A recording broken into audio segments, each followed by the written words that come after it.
ஹாய்ங்க. இன்னைக்கு நம்ம பாலக்கீரை வச்சு ஒரு சூப்பரான தொக்கு ரெசிபி தாங்க செஞ்சுருக்கோம். பாலக்கீரையில எப்பவுமே நம்ம பொரியல் மட்டுமே செய்வோம். இந்த மாதிரி ஒரு டைம் தொக்கு ரெசிபி ட்ரை பண்ணி பாருங்கள். ரொம்பவே சூப்பராக இருக்குங்க.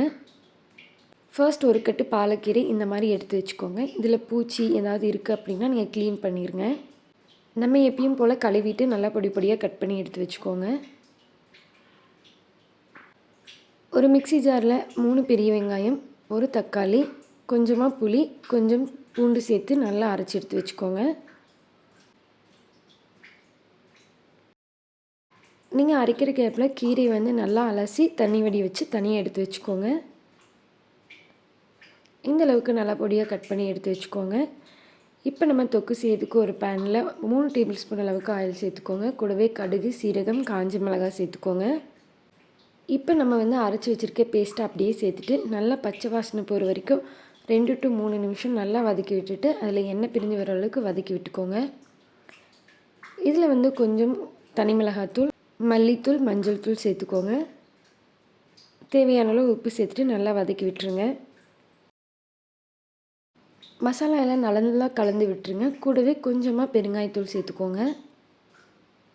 நம்ம தொக்கு மாதிரி செய்கிறதுனால வெங்காயம், தக்காளி எல்லாம் அப்படியே சேர்த்தாமல் நம்ம வந்து அரைச்சி சேர்த்துருக்குறோங்க. அப்போ தான் நமக்கு வந்து நல்லா திக்காக இருக்கும். இந்த அளவுக்கு பெருங்காயத்தூள் சேர்த்துட்டு நல்லா வதக்கி விட்டுருங்க. 1 நிமிஷம் போல் நல்லா வதங்கினதுக்கப்புறம் நம்ம கட் பண்ணி வச்சுருக்க கீரையெல்லாம் சேர்த்துருங்க. கீரை வந்து பார்க்குறதுக்கு ரொம்ப இருக்கிற மாதிரி இருக்கும். ஆனால் நீங்கள் வந்து நல்லா மிக்ஸ் பண்ணி விட்டுட்டு ஒரு 2 நிமிஷம் மூடி போட்டிங்கனாவே நமக்கு வந்து ரொம்ப கம்மியாக இருக்கிற மாதிரி வந்துடும். நீங்கள் வந்து தண்ணி எதுவுமே சேர்த்துக்கூடாதுங்க. 2 நிமிஷத்துலேயே இந்தளவுக்கு நல்லா தண்ணி விட ஆரம்பிச்சிடும். நல்லா ஸ்லோ ஃப்ளேமில் வச்சுட்டு மூடி போட்டு 10 நிமிஷம் போல் நல்லா குக் பண்ணிக்கோங்க.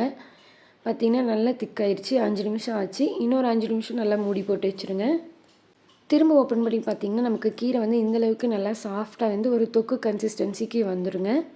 இந்த தொக்கு ரெசிப்பியை சூடான சாதத்தில் சேர்த்து சாப்பிட்டு பாருங்கள். ரொம்ப டேஸ்ட்டாக இருக்கும். கீரை பிடிக்காதுன்னு சொல்கிறவங்க கூட இந்த மாதிரி செஞ்சு கொடுத்திங்கன்னா ரொம்ப விரும்பி சாப்பிடுவாங்க. இது வந்து சப்பாத்திக்கு வந்து சூப்பரான ஒரு சைட் டிஷ்ஷுங்க. கண்டிப்பாக ட்ரை பண்ணி பாருங்கள். நம்ம சேனலை சப்ஸ்கிரைப் பண்ணிக்கோங்க.